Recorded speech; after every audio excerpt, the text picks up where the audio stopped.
Think big, trust yourself, and make it happen. Illustrious guest of honor, Dr. P.KANAGASAPABATHI, Secretary and Trustee, Dr. Shyama Prasad Mukherjee Research Foundation, New Delhi. Most Honorable Dr. P. Natarajan, Academic Director, CIMAT. Most Admirable Dr. K.A. Chinnaraju, Director, CIMAT. Most Esteemed Shri M. Thangavelu, Trustee, Kovai Kalaimagal Educational Trust. Most Respected Dr. V. Lata, Principal, CIMAT. Most Respected Dr. V. Babu Vinod Kumar, Head, CIMAT. Dr. Samuel, beloved principals and heads of the various departments of the neighboring institutions, professors and students. A warm welcome and pleasant morning. Welcome to the special program on Future of Work, Industry 4.0, Innovation and 21st Century Skills, organized by CIMAT as a part of Growth 20 and Youth 20 India Forums. Good leaders create a vision, articulate the vision, passionately own the vision, and relentlessly drive it to completion. We are indeed blessed to have amongst us an exemplary and a visionary leader. Yes, ladies and gentlemen, we have amongst us Dr. P. Natarajan, Academic Director, CIMAT. Sir, may I now request you to deliver the opening remarks and also requesting you to introduce the guest of honor to this august gathering. Please, sir.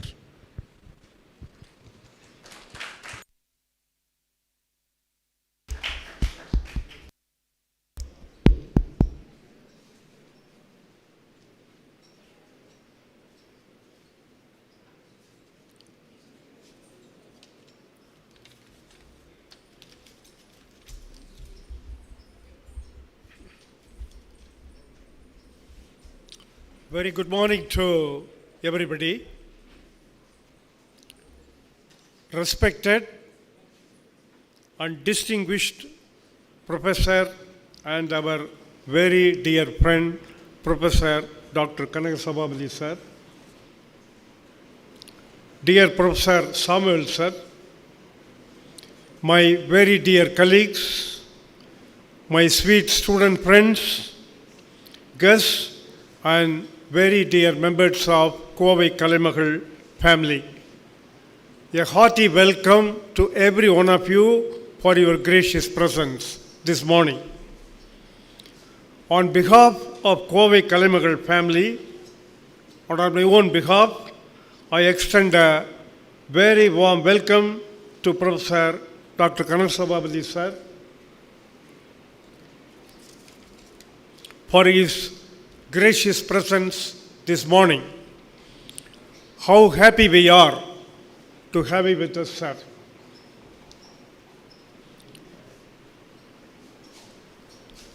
We are very grateful to you, sir, for your kind gesture of accepting our invitation to share your expertise, your knowledge and wisdom to our students as well as our faculty.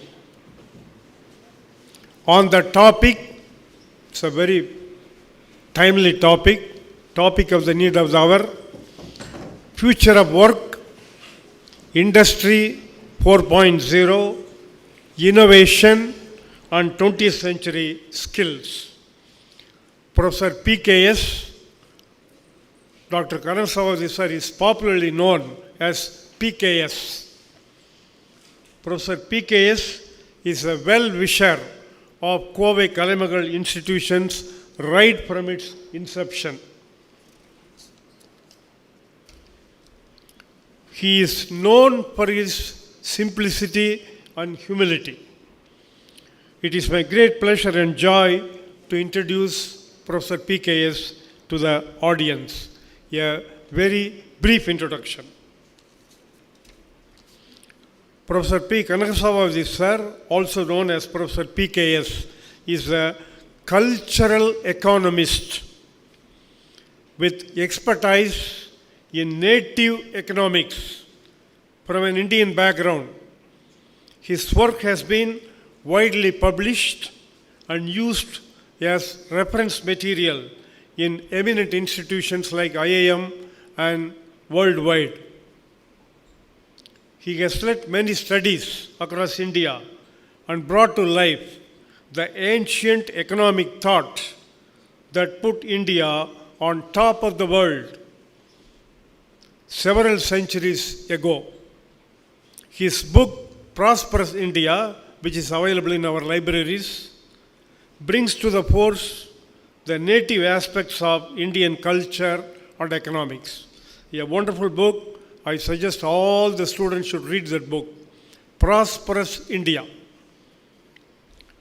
Professor PKS has earlier headed as an elected president of an agriculture and cooperative bank. He has been on the board of several leading universities and research bodies at the national level and has also been former chairman of ICSSR New Delhi, Indian Council for Social Science Research, and now a member of ICSSR New Delhi. Professor PKS is now the trustee and secretary at Dr. Shyamprasad Mukherjee Research Foundation, New Delhi. Now, it's our great pleasure and joy to welcome Professor PKS for a sharing with our Kalaimagal family. Thank you.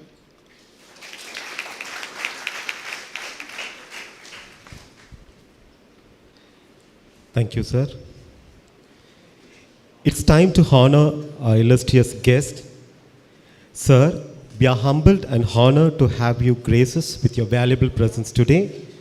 As a token of love, gratitude, and affection, may I now request our most prominent trustee, Shri M. Thangavelu, to honor the distinguished guest of honor with a shawl.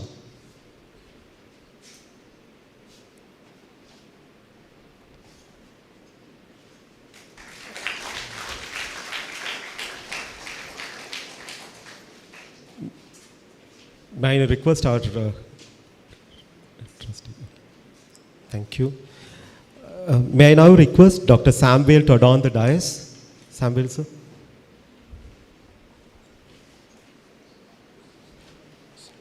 Samuel, sir. On the dais. On the dais. On the dais. May I now request Dr. K. Chinnaraju, Director, to honor the guest of honor with a memento and a shawl.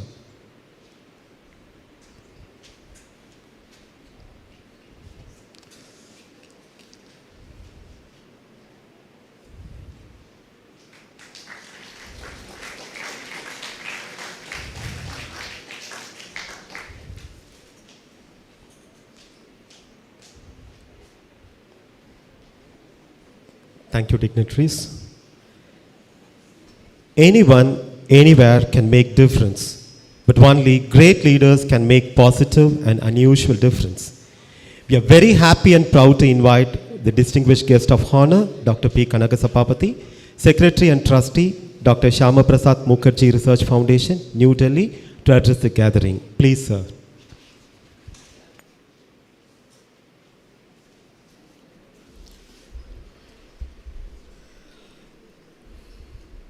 Most respected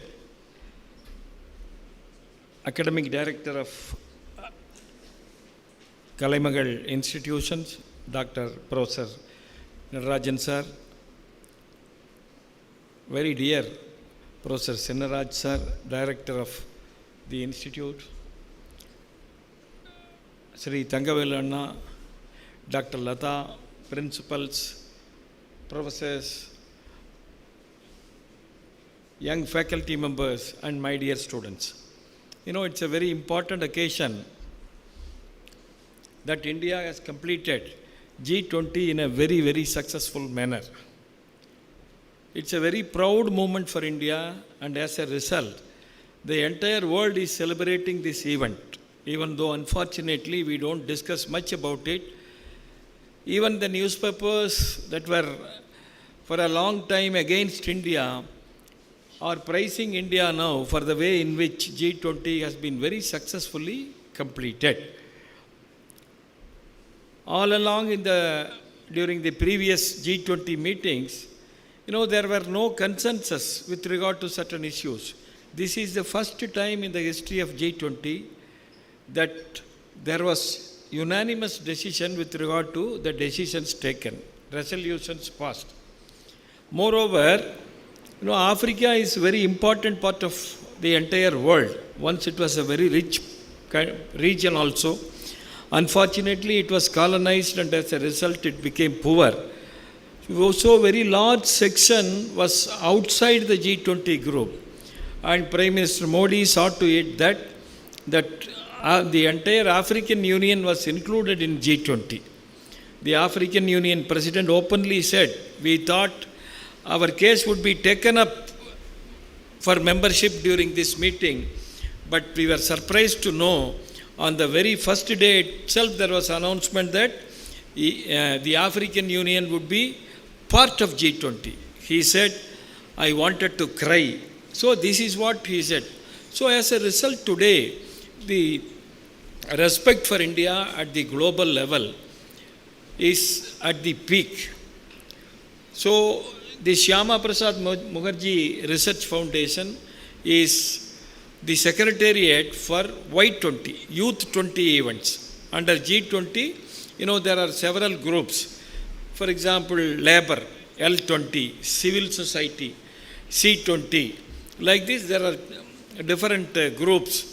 For youth activities, Dr. Shyama Prasad Mukherjee Research Foundation, Delhi, is the secretariat.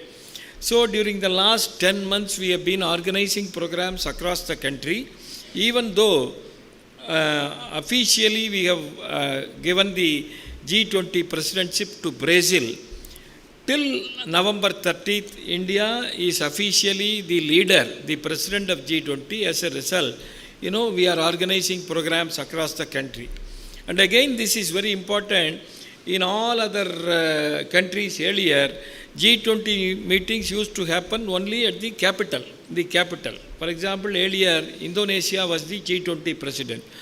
So, meetings used to be in its capital only. But Prime Minister Modi democratized it. As a result, there have been meetings of more than 200 in 55 cities across the country. So again, these G20 discussions have reached people across the country. So as a part of that series, now CIMAT, Kalaimagal group of institutions, we are organizing this program today. The title is Future of Work, Industry 4.0, Innovation and 21st Century Skills. I am extremely happy to be here once again in the Kalaimagal group of institutions, CIMAT. I am a member of this family, and for a very long time, I used to come here very regularly. Only in the last 2-3 years, because of official work and other difficulties, I was not able to come here. So I am extremely happy.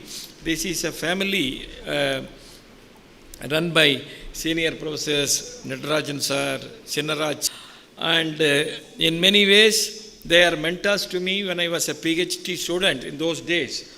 30 years back in the late 1980s, we did not have computer facilities. So whenever I had doubt with regard to the statistical usage, it was Professor Chinnaraj who helped me. 1987, 88, 89, 90, during those periods. So both of them were in NTC Staff College. So they used to help young faculty members, research scholars, and these attributes of them continues even today. So wherever they meet people, they help us. So we are all very fortunate to get the benefit of their expertise in different fields. So I am extremely happy to be here. You are all mentored by senior professors like Professor Natarajan and Professor Chinnaraj sir. So I am very, very happy. As far as this particular topic is concerned, yes, the future of work is going to be different. In fact, the present itself, during the present days itself, the type of work has become different. We never expected that the kind of method of work that we would be doing would be different. Before Corona, I remember some of us, we used to travel from one place to another place to attend meetings, to give lectures. It was very difficult for us. I remember once in Rajasthan, there is a very popular women university. I had to get down and then travel for 4 or 5 hours to reach that place, very popular women university. And then come back, I had to go to Kerala. For Corona has brought some new changes, innovations also. One thing is this meetings through Zoom meetings. So today, we don't go to every place. Whenever when it is convenient, we come and attend these physical meetings. Otherwise, we attend meetings through Zoom and other methods. So this is a change. Like this, there are several changes that are taking place. You may be knowing, or young students may not be knowing. We know, till 5-10 years back, we did not have the chance to listen to professors from across the country or professors from abroad. Now it has become part of our life. Now with the introduction of NEP, National Education Policy, this is going to be a compulsory part and parcel. So this is one type of change. Like this in different fields of activities, future of work is going to be different. What is this Industry 4.0? You know, we had Industry 1.0, then 2.0, 3.0. This 4.0 is an extension of this 3.0. What does it signify? It signifies the usage of computer, modern technology, and processes like artificial intelligence. There are several other aspects to it, robotics, several other aspects. But to put it simply, it's an extension of 3.0 where we will be using more computers, then modern technology, processes like artificial intelligence. So this is what is going to change the way in which you youngsters are going to do your work. And it involves, in factories, if you see, factories are now smart factories. You know, everything is controlled by the technology. So you have smart factories and we have digital manufacturing now. Lot of changes are taking place. Fortunately, India is among the top countries in the world in the usage of digital technology. You will be surprised to know. In fact, I have heard it from different sources. Some 4 or 5 months back, I was attending a G20 meeting in Bhopal. In all these G20 meetings, normally 30% of the participants are from foreign countries, 30 to 40%. You know, senior ministers, senior officials, ambassadors, etc. We all know that Germany is considered as the factory of the world. Germany is the center, remained as the center, particularly for medium and small scale industries for several years in the entire world. MSc sector. The senior minister from Germany openly acknowledged in that meeting that it's unbelievable to see what is happening in India in digital technology. He openly admitted in front of all of us that we find it unbelievable that this kind of changes are taking place in India. So we all know that the kind of instruments an ordinary grocery or a roadside vendor use. You know, even if you go to a fruit shop, you know, may not be shop, a person selling fruits in roadside, you know, you see the instrument, you need not pay cash. You know, if you just click your GPay, then that is enough. So this development has caught the attention of the entire world today. And I remember one senior political leader was telling me a few months back, 3 months back, he is from Chennai. He narrated an incident to me. Husband and wife, they are in Japan for the last 30 years. So every year they come down to Chennai to see their parents, relatives, etc. So like this year also, about 3-4 months back, they were in Chennai. And one evening they told their parents, that they are going to temple. And they asked them, what do you want? Because on the way we will buy the necessities for you. Whatever vegetables, fruits you want, we will buy. And father also said, mother also said, you buy all these things and then come. So they go to a roadside shop and then they buy the items. the lady who was who was managing the roadside, that cart, she was saying, you pay money through this instrument. They did not understand. The person took his purse and then took money back, notes out of it. Then that lady asked them, தம்பி நீங்கள் எல்லாம் வெளியூர்லேருந்து வர்றீங்களா, வெளிநாட்டிலேருந்து வர்றீங்களா, வெளிநாட்டிலேருந்து, are you coming from outside the country? Because she, a very ordinary lady, a very less educated lady, she knows how to use this instrument. But our people, even though these people are from foreign countries, they do not know, because it's not practiced in Japan, it's not practiced in America, it is not in usage elsewhere in Europe. So this is how digital changes are happening in India. Unbelievable things. Why? What is the reason for it? The reason is the infrastructure that is created. Digital infrastructure that is created. You take Aadhaar card, you take this Unified Payment Interface, UPI. These are the two major digital infrastructures created by the Indian government. And there are many, I can cite many. COIN, for example, that was used during the Corona period. People like us, every day we wanted to find out, how many today went to Coimbatore Municipal Corporation, Coimbatore Medical College Hospital, how many went to Kovai Medical College, and how many in Tandamuttur, how many in Pelamedu. We were able to know minute by minute how many patients went to hospitals to get these corona certificates. This was possible, not anywhere in India, in the world, but it was possible here. In this connection, I remember one and a half years back, our foreign minister, Jaisankar, he noted an incident. One of his sons is in America. In fact, when he went there to America one and a half years back, he asked his son, have you got vaccinated? He said, yes. Then he took his purse out and then took a torn paper and then said, this is my certificate. But this minister, he took his mobile and said, this is India. We have this facility. In America, it is not there. So this COIN, this is another public infrastructure. Like this, there are several. For the case of medical field, you have e-Sanjeevani. And in the case of small businesses, you have GEM portal. This is an extraordinary development. Now,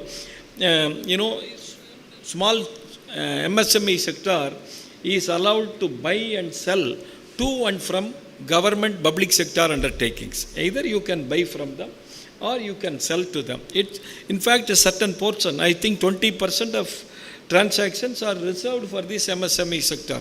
And they can do it directly through this GEM portal, GEM portal. So like this, there are several. It is not just Aadhaar or UPI. We have several portals like COIN, like this GEM portal. And tomorrow, day after tomorrow, Prime Minister is going to introduce a very, very important scheme, this Vishwakarma Yojana, Vishwakarma plan. In this Vishwakarma plan, 18 different categories of people who are engaged in traditional businesses, traditional vocations. We call them as vocation. It could be pottery, or it could be, washing of clothes, or it could be relating to tailoring, or it could be the saloons, etc. Those who are doing business in the traditional way for hundreds and thousands of years, now they are going to get benefits. Out of this portal. They need not go to anybody. They need not approach even government office. Online they can apply. Online. So this is the change that is happening here in India.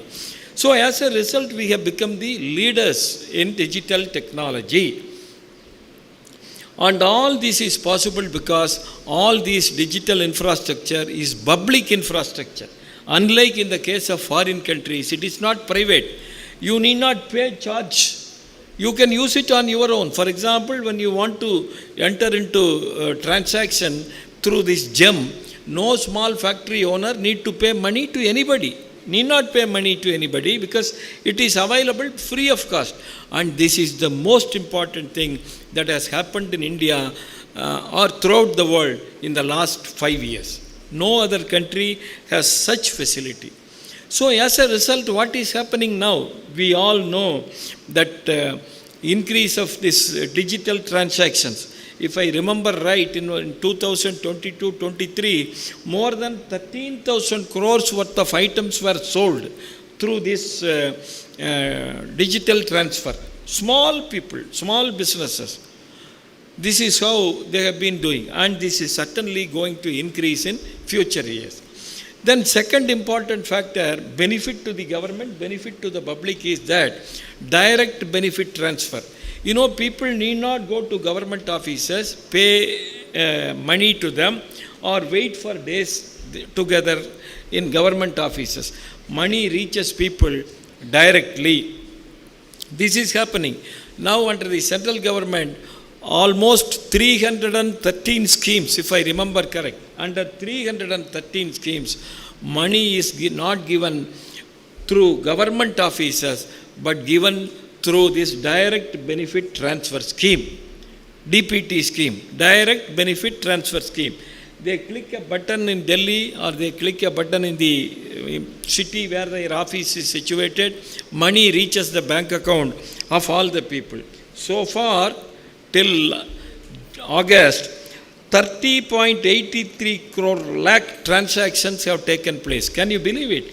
The population of our country itself is 140 crores. But here almost 31 lakh crore transactions happening. Why? Because daily so many transactions happen. So as a result, government has saved money to the tune of 2 lakh crores. 2 lakh crores. So it is giving enormous benefits to the public. So this digitalization has already changed the way in which things are happening. And in future, certainly it is going to change. Certainly it is going to change further. So this is one important point, particularly youngsters have to keep in mind. So you have to be familiar with this digital technology, digital usage. It's very easy.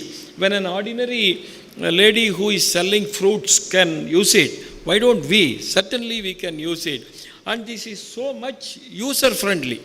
You know, earlier we ourselves have thought, I remember one of the Harvard educated finance minister earlier, he said, how is it possible? When it was introduced 8 years back, he said, how is it possible? How will an ordinary street vendor will have internet connection and all? No internet connection necessary. Nothing is necessary. You can use it. So this is how this digital technology is changing India now. And innovation, of course, innovation plays a very, very important role in the development of any country. But you will be happy to know that Indians by nature are innovators. You may find it difficult to believe me, last almost 30 years we have been going to different parts of the country to study what is happening at the ground level. Lot of innovations are happening. Those who are interested, especially young faculty members, you can go to IIM Ahmedabad website. There is a professor by name Anil Gupta. He is retired, but he is still in charge of that project. He has documented the small innovations, micro innovations that are happening across the country in different fields. He had already documented more than 1.5 lakh innovations. It may be hard to believe, 1.5 lakh innovations, because by nature, Indians are innovators. That too at the village level, you see innovations. That is why there is a word called jugaad in Hindi. We don't use it. In Hindi, there is a word called jugaad. Jugaad means local innovation, using the available resources. Whatever resources you have, you use it. You know, during summer time, you know, when we go home or when we go out, we prefer to take water out of the pot instead of the usual refrigerator. Or, you know, we go and prefer to take water in the pot. Of course, traditional pots, you have to open every time, put tumbler inside, take water. Sometimes it may not be good for health also. So you fit a pipe to the this pot. This is jugaad. This is simple jugaad. So innovation, simple innovation. Like this, there are thousands and thousands of innovations taking place every day in India. In fact, it will be interesting to know as to how the word jugaad came. In the northern parts of India, particularly in rural areas, they don't have the transport connectivity the way we have in states like Tamil Nadu. Of course, in the last 7-8 years, it's improving a lot. So, to move from one place to another place, there may not be buses. So, they used to travel by bullock carts. One person thought, why should we use bullock cart? It takes time. So, he fitted a diesel engine with bullock cart. You remove the bullock not necessary. Bullock cart fitted with this diesel engine, that was called jugaad. And that is how it has become a universal name. For all innovations, that has become a universal name. There are several innovations that are taking place. I myself have documented a few of them.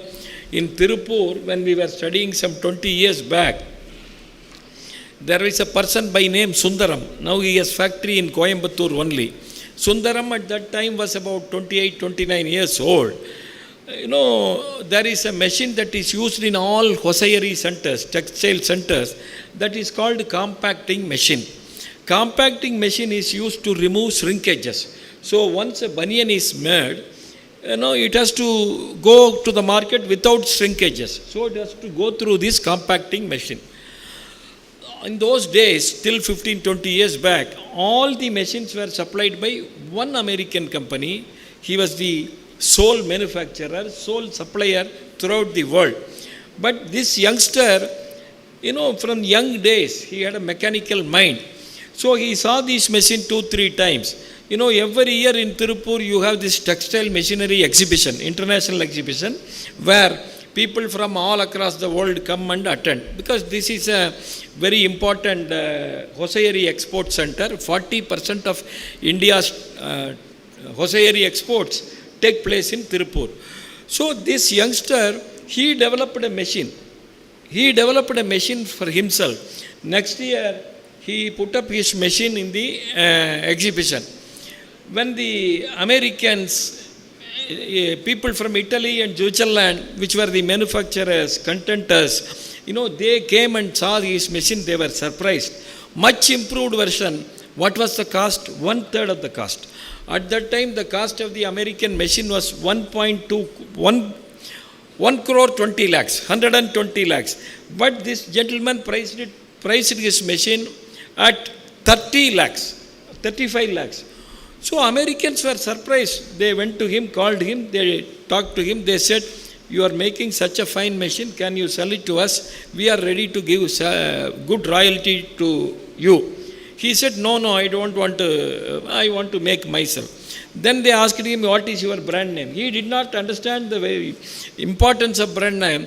Then only he said, I will give a brand name for it. Then the next day he went and met with his friends and discussed and selected a brand name. So in a few years, 2-3 years, I know him very well. He became the sole supplier for India and all our neighboring textile countries, Pakistan, Bangladesh, Sri Lanka, Nepal, all countries he was selling. This is an innovation that has taken place within our own vicinity. This is a very important innovation. This we came to know because we were touring this. So, as a result of this youngster Sundaram's effort, India became the largest manufacturer and supplier of this compacting machine from about 2005 or so. This is just an example. Like this, there are several innovations that are taking place. I remember a few years back, Department of Science and Technology, Government of India, every year frequently it publishes a report. And earlier it said 30% of the innovations in India take place through illiterate people. Illiterate people in India. They may be formally illiterate, but they have enormous skill, talent, I would call wisdom. So this is how India has been developing. I remember in 2010, two senior professors, well-known professors, one C.K. Prahalad, management professor from Harvard University at that time, and Mashelkar, he was the CSIR Director General. Government of India has CSIR laboratories across the world, across India, and both of them wrote an article in Harvard Business Review. That article was about innovations taking place throughout the world. And they placed India at the top, even some 13 years back, placed India at the top, saying that among all the so-called third world countries, India's innovation was very high. Today, even among all the countries in the world, we have a very huge number of innovations. They said, what is the reason? Because by nature, our people have this innovative ability. As a result of which today we are all benefiting. Even if you take the internet, rates, the amount that we are paying for internet connection, it is one of the cheapest in the world. Because by nature we have the ability, as a result we are doing it. And that is the reason why Government of India now, it has announced several schemes for innovation. If you go to the website, you can see. And youngsters, I suggest all of you to go to it and then benefit out of it. Government of India is encouraging. And all of us know that under the new education policy, there is going to be a separate All India Center for research activities, for which they have already allocated, I think, 10,000 crores of rupees. So this is going to be another field. And immediately you need not think you have to go to laboratory and then do all sorts of things. No, even in your own place, there are opportunities for improving things. I remember even in the latest budget this year, Government of India has announced that those who are engaged or those who can do research activities, small innovation activities, at the rural level, at the village level, to benefit people, they have created a fund. You can get cheap money, funds at cheap interest rates for it. Government of India is providing it. So the point is, government is encouraging this native innovative abilities of our Indians. Why? Because innovation again is going to be the future. So here, Industry 4.0, industry is going to change, it's already changing. Innovation is going to play a very important role. Fortunately, already there are innovations, and youngsters, educated youngsters, you have to take part in it.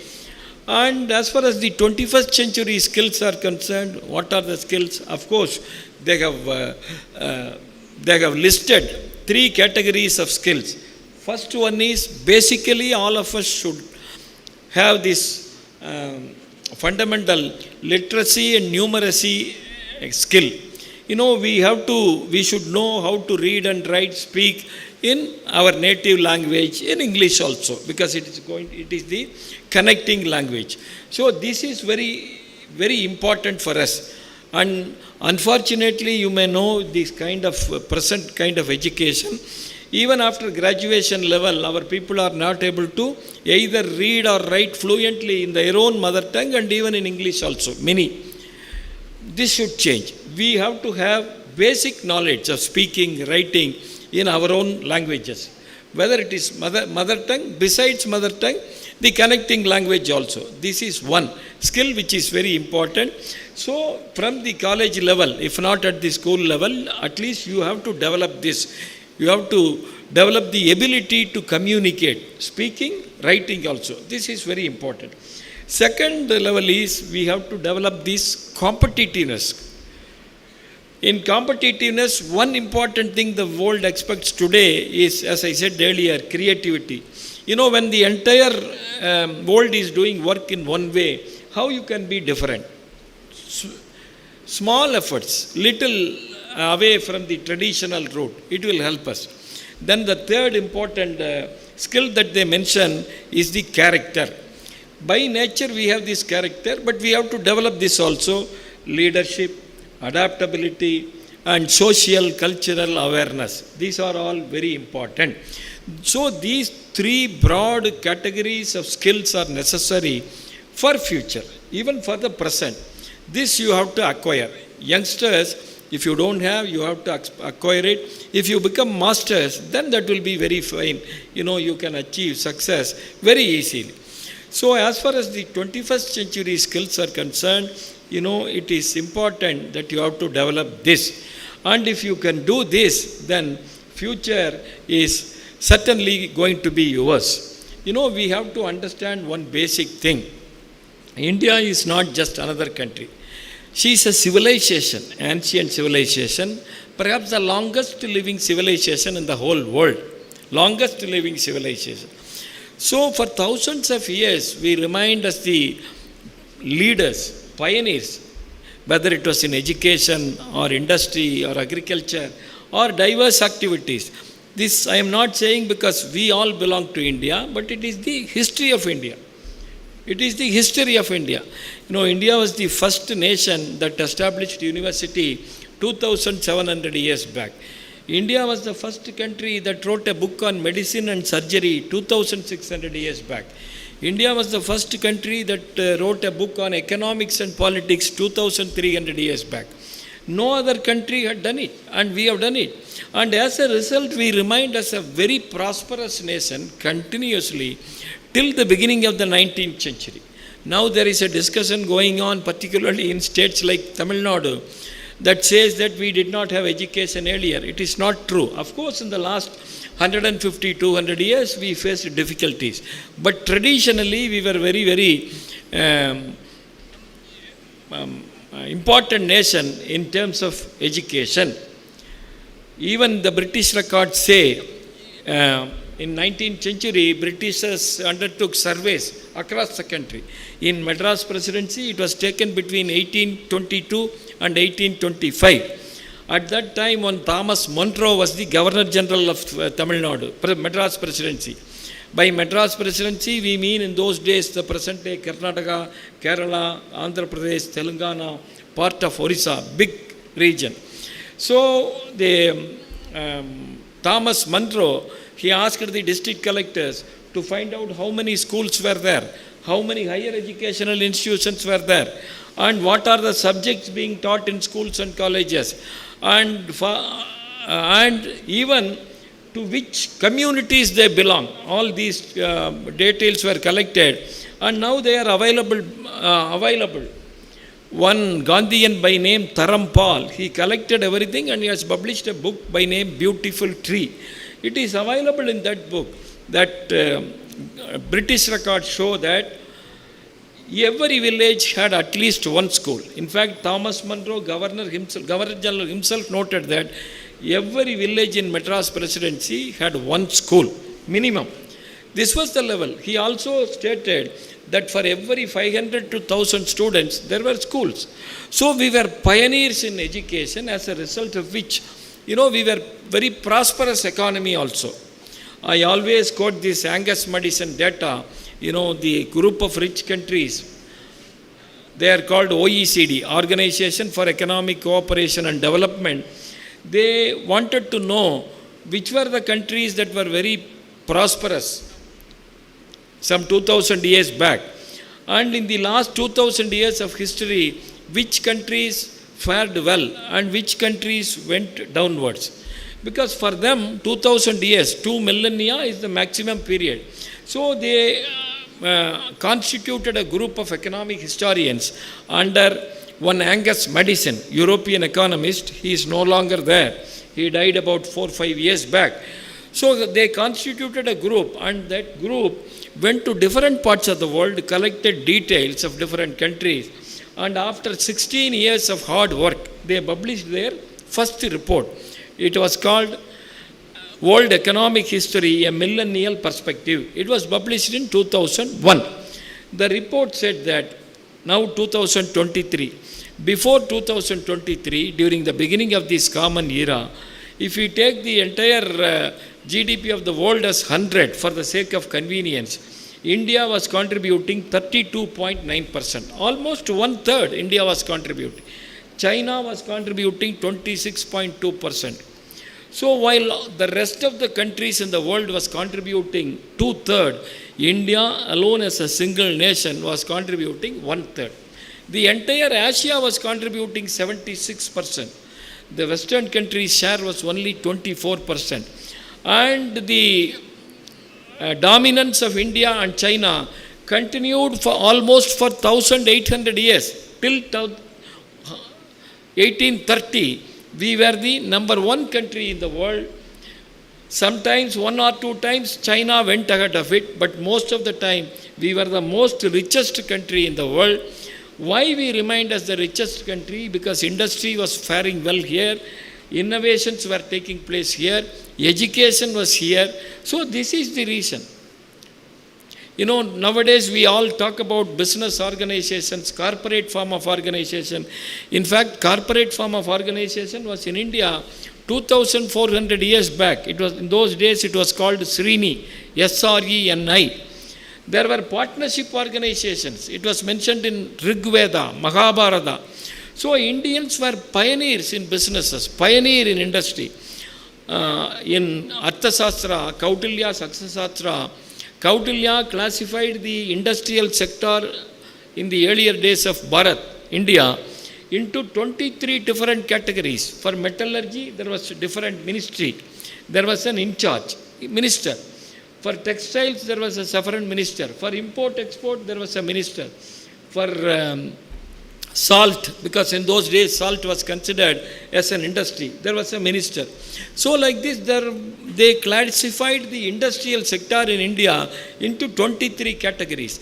You know, without industrial development, how could they have classified? What was the need? So India was faring well in different types of industries. So this was the position. So the point I want to make is, we have a history. We have a history. And unfortunately, when the Britishers came, they destroyed everything. And because of the destruction, yes, we have suffered in terms of education, in terms of economic prosperity and all. But in the last 70-75 years, India is moving ahead. In fact, if you see the economic history of the world, no other country in the world has made such a U-turn in a period of just 75 years. 75 years, we were one of the poorest countries in the world. 18% was the literacy rate. The average age of Indians was just 32 years, 32.1 year life expectancy. 45% of the people were living below poverty line. But today, what is the position? We are the third largest economy in terms of purchasing power parity. Today, if we take PPP figures, China is number 1, America is number 2, India is number 3. Even if we take nominal figures, India is in the 5th position. So, in a period of just 75 years, complete transformation. If you see the number of literates in this country, it will be about 78 years or so, 78% or so. Average age of life expectancy would be about 75 years. Lot of changes, fundamental changes have taken place in India. So, it is a remarkable success story in India. Why? Because of our strong foundations. Family foundations, foundations of social foundation, social capital. You know, these are all our fundamental strengths which no other country has. India today, for example, saving rate is 31% last year. Out of every 100 rupees, 31 rupees is saved. In the Western countries, if you take, a saving rate is in single digits. They don't save money, because they have destroyed the family culture by and large. Of course, it is there to an extent, but by and large they have destroyed it in the name of individuality.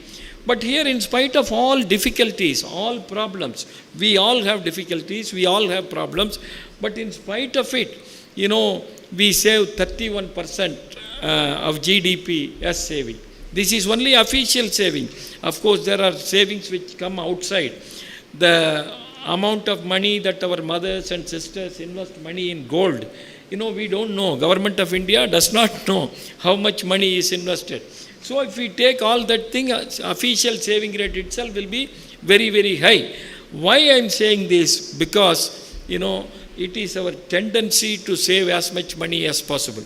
Every year, people living outside their home countries, they send money to their parents, to send money to their home countries.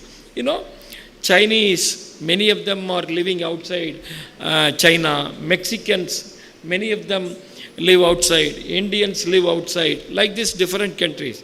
But you know, during the last 12 years, we have been collecting data. 12 years, the highest amount of money is sent by Indians outside. It is the Indians, it is not the Mexicans, it is not the Chinese. I remember, if I remember right, last year, it was almost about $95 billion. 1 billion is 8,200, 8,300 crores. So even when our people go out, you know, outside, in America, if you take, Europe, if you take, they spend money. But our Indians, even though they see people, their own colleagues spending money outside, these people don't spend. They spend, but beyond a limit they don't spend. They curtail themselves. They save money and they send it to India. Why? This is the very nature of this country. So as a result of these strong fundamentals that we have here today, India is fast emerging as a power. And now, nobody can stop India from the way it is going. One, in terms of economic front, we all know in the last 4-5 years, we are the fastest growing economy in the world. It is not America, it is not China, it is not Japan, it is not any other country. Even this quarter, 2023, April 1 to June 30th, our growth rate was 7.8%. In many of the Western countries, it is 1%, 2%, 3%. Fastest growing rate we have. And lot of developments are happening, particularly for youngsters, you should know. Now you have enormous chances to promote your own enterprises if you are interested. We all know the government of India, after Prime Minister Modi came to power, he started this initiative called Startup. So startups are promoted by largely the qualified people, engineers or qualified people, graduates, etc. So after this scheme was initiated, you will be surprised to know there are now almost 1 lakh startups in India. Almost 1 lakh startups in India. And a unit is called unicorn if its turnover exceeds $1 billion, which is about 8,300 crores. You will be surprised to know now India has more than 106 unicorns. 106. And in terms of startups, India is in number 3rd at the global level. Number 3rd at the global level. So a lot of changes are happening at the field. Youngsters should know it. So as a result, the development of India is very, very high. We all know that during Corona period, beginning of the Corona period, because nobody expected, no other country had any facility for vaccination or for what we call these PPP kits. You know, the dress that our doctors and nurses, our sanitary workers used to wear. It was not there in India. It was not there in the world anywhere. You will be surprised to know the government of India initiated a scheme in April and it implemented it. I know that people from Coimbatore, people from Tirupur, our own native place Somanur, entered into it. I was interacting with some of them for the government of India and they were able to make it within 3-4 months. September, October, they made it. And you will be surprised to know by December 2020, India became self-sufficient. 9 months. 9 months back, we did not have anything. We were importing. By 2020 December, we became self-sufficient. January 2021, we were ready for export. And you will be very happy to know that today, India is the second largest exporter of these PPP kits. Fortunately, we don't have this corona.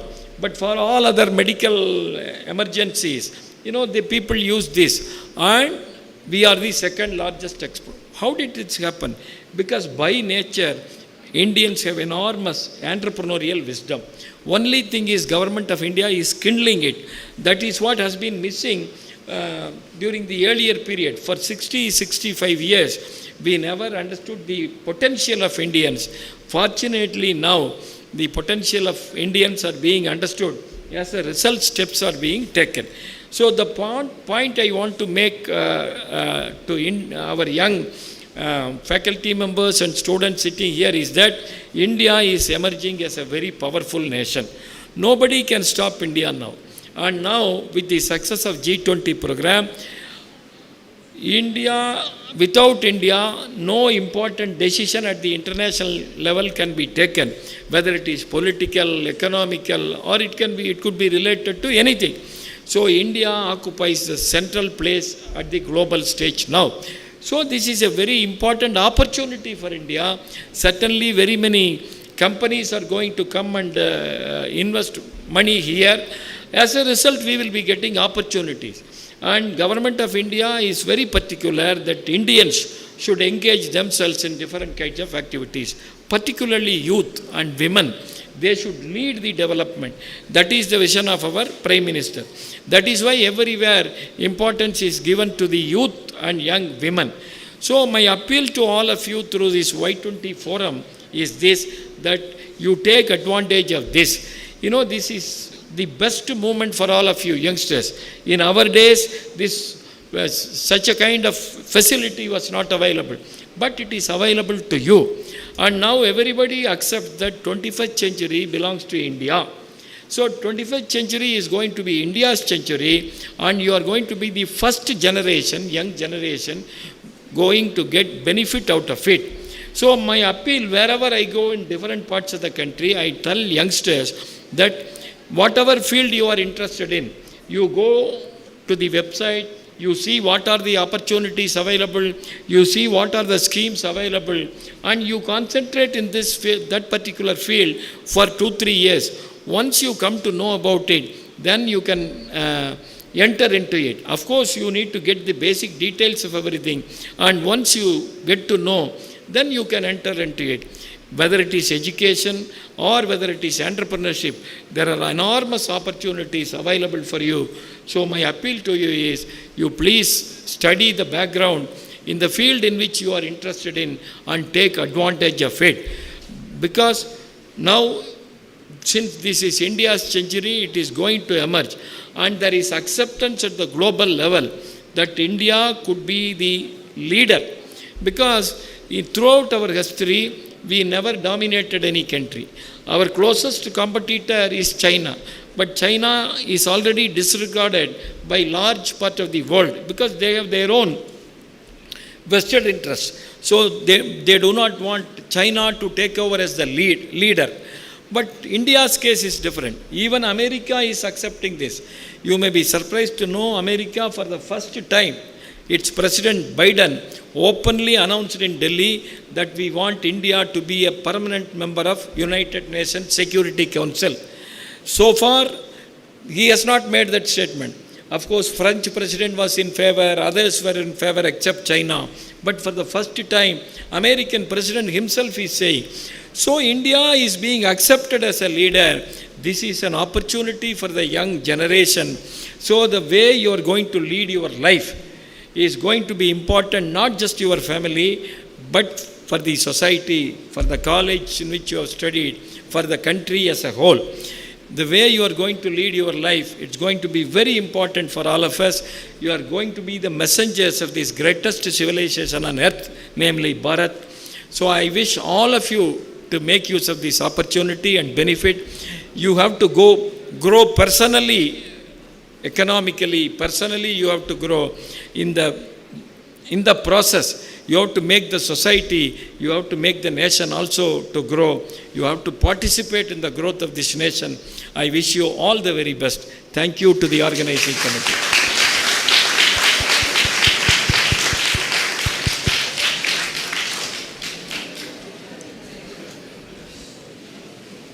Thank you so much, sir.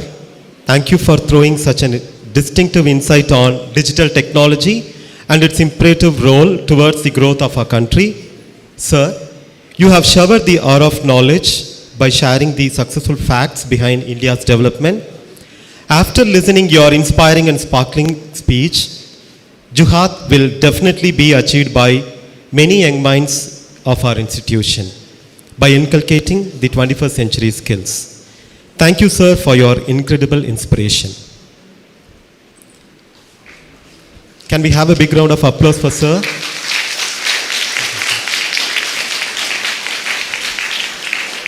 Thank you, sir. Thankfulness is the quickest path to joy. May I now request Dr. V. Lata, Principal, CIMAT, to propose the vote of thanks. Honorable Chief Guest, revered Academic Director, Distinguished Director, esteemed Trustee, respected Principals, Deans, learned fraternity, student friends. Indeed, it's my honor to propose the vote of thanks on behalf of Coimbatore Institute of Management and Technology. I wholeheartedly thank our Honorable Chief Guest, Dr.P.KANAGASAPABATHI, for accepting our invitation and for enlightening us with his address on Future of Work, Industry 4.0, Innovation and 21st Century Skills. We have been fortunate to have such a renowned academician, industry practitioner, researcher, economist, writer, sharing his insights and deliberating with us in spite of his busy schedule.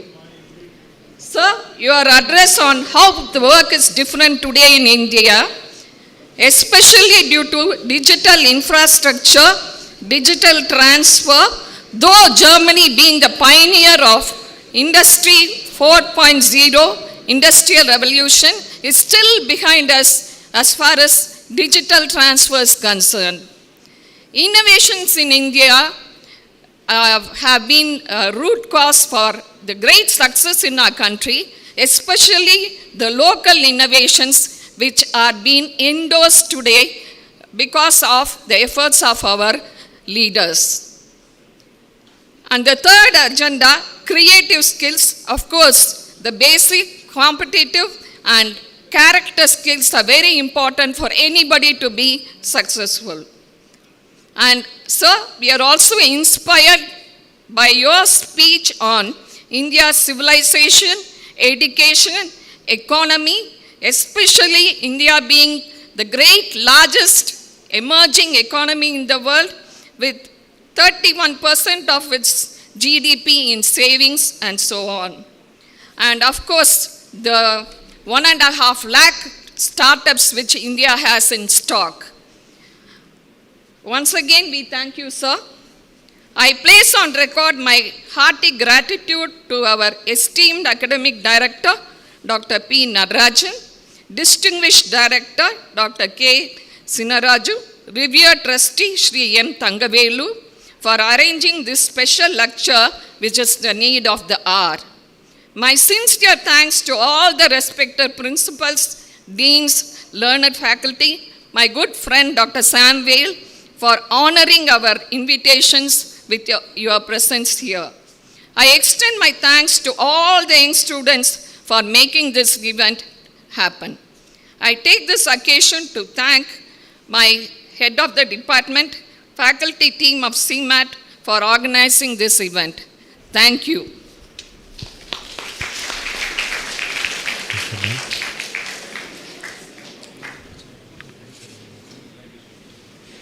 So, we have come to the end of the session. We thank the dignitaries on the dais and off the dais. Thank you so much for your valuable presence. A small announcement. Now the meeting is over. See, Dr. Kanagasapabadhi has narrated what are all the opportunities available for our country, especially for youngsters like you, young boys and girls. I think most of it is functioning in the city. It is functioning only for the benefits of our students. You mind that?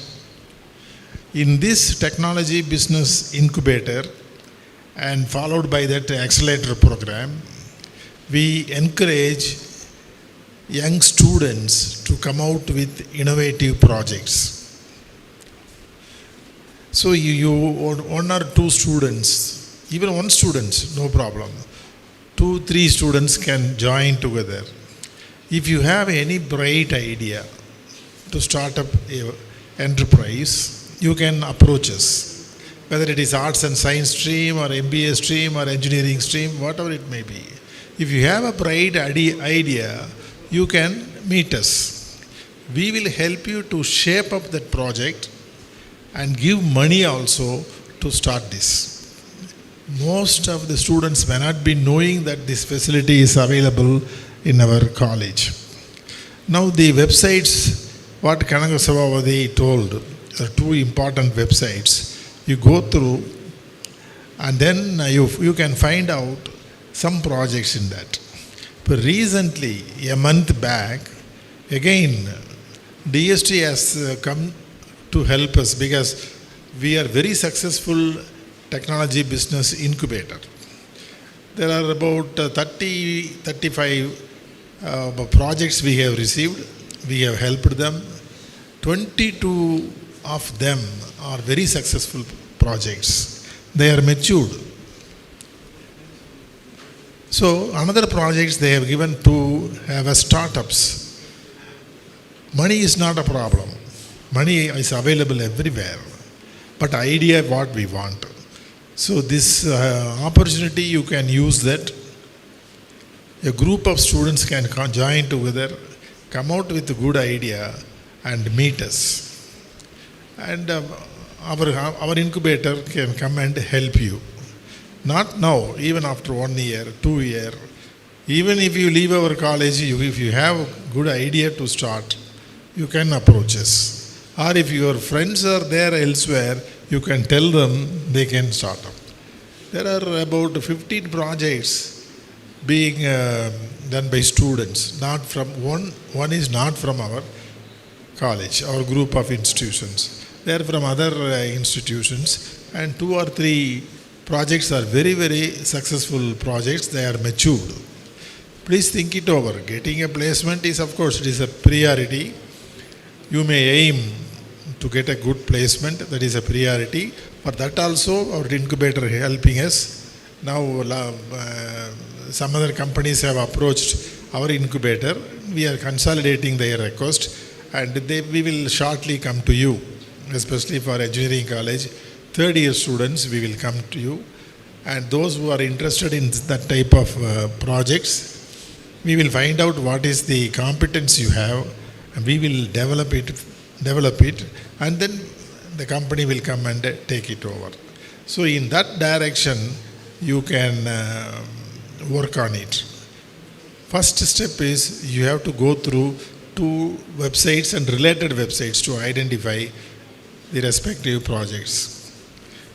Have you noted down the website's name?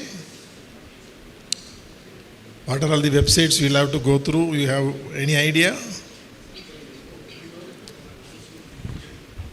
Website name. GEM. GEM. ஈங்கிறது சின்ன எழுத்து. G small e M capital M. GEM portal. You please go and see it. It will be helpful to you. எதுங்க professor மெடிக்கலுங்களா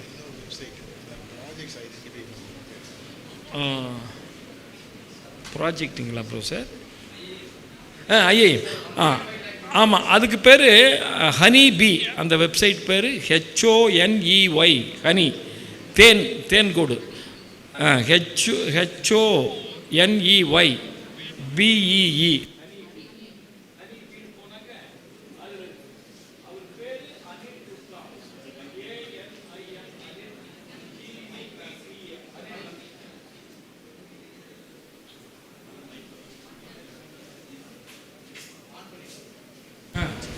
Anil Gupta அந்த வெப்சைட்டுக்கு பேர் honey B HONEYBEE பாருங்கள் நிறைய innovation இருக்குது. நீங்கள் நம்ம ஊரில் அதை பார்த்தா அவங்களுக்கு சொல்லி உடனே டாக்குமெண்ட் பண்ண சொல்லலாம். நம்ம lot of developments innovations are taking place in our own society localities. அது நாம் பார்க்கலாம். நீங்கள் அது பார்த்தீங்கனாலே ஒரு பெரிய இன்ஸ்பிரேஷன் வரும். அடே இன்னும் இதெல்லாம் இன்னோவேஷனாக இருக்குதா, நாம் ஏன் சொல்லக்கூடாது, நாம் ஏன் இந்த மாதிரி பண்ணக்கூடாது அப்படின்னு இருக்குது. அதனால் இது சிம்பிளான வேலை. இதுக்கு ஒன்றும் பிஇ டிகிரி வேணுங்கிறது இல்லை, இதெல்லாம் இல்லை.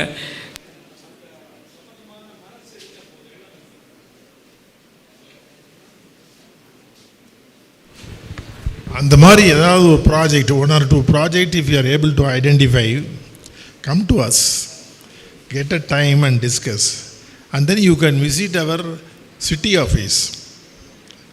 டிபிஐ ஆஃபீஸ் இன் சிட்டி கணபதியில் இருக்குது. அங்கே போனீங்கன்னா தேர் ஆர் ப்ரோசைட்ஸ், நம்ம காலேஜ் ப்ரோசைட்ஸ், you can present it. Once in 2-3 months நாங்கள் ரிஃபைன் பண்ணி கொடுப்போம். ஃபண்டிங் வந்து எவ்வளோ 50 lakhs வரைக்கும் உங்களுக்கு ஃபைனான்சியல் ஹெல்ப் இருக்குது. If you R convinced that it is going to be very successful project, money right. இதுக்கு எந்த ஸ்ட்ரீம் வேணாலும் வரலாம். ஆர்ட்ஸ் காலேஜ் வரலாம், என்ஜினியரிங் காலேஜ் வரலாம், எம்பிஏ ஸ்டூடெண்ட்ஸ் எல்லோரும் வரலாம். அதனால் நீங்கள் any type of projects you can prepare and come to us. Apart from that start அப்ஸுக்குன்னு தனியாக ஒரு ப்ராஜெக்ட் வந்திருக்கு. ஐ திங்க் ஒரு 1 or 2 months லான்ச் பண்ணுவோம். அந்த ஸ்டார்ட் அப்ஸில் you can apply, right. Thank you very much.